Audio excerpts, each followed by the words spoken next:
Good day mga katek, matagal na bang hindi nalilinisan ang washing machine nyo? Ay deep clean natin yan. Unahin nating kalasin ang ibabaw ng washing machine gamit ang impact drill. Kung walang impact drill ay screwdriver.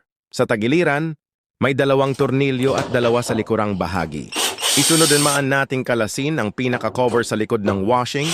Kapag natanggal nyo na ang cover, may makikita kayo na maliit na hose. Dito nakakonect ang water sensor. Hugutin lang natin ang maliit na hose at isunod naman nating tanggalin.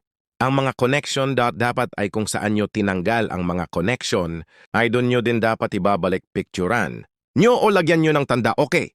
Kapag natanggal nyo na ang mga connection, ay dahan-dahan nyong iangat ang ibabaw ng washing. Sunod, naman nating kalasin ay ang pulsator. Gumamit kayo mga katek ng screwdriver na malaki para madali nyong makalas ang pulsator. Saka nyo iangat. Ito rin ang kagandahan ng nalilinisan mga katek. May nakita tayo sa loob ng washing na botones. Dahil Midea ang washing na to, may 4 na tornilyo sa kanyang drum. Kalog-kalugin nyo lang ang drum habang iniaangat nyo mga katek. Tulad nito, ngayon mga katek simulan na nating linisin.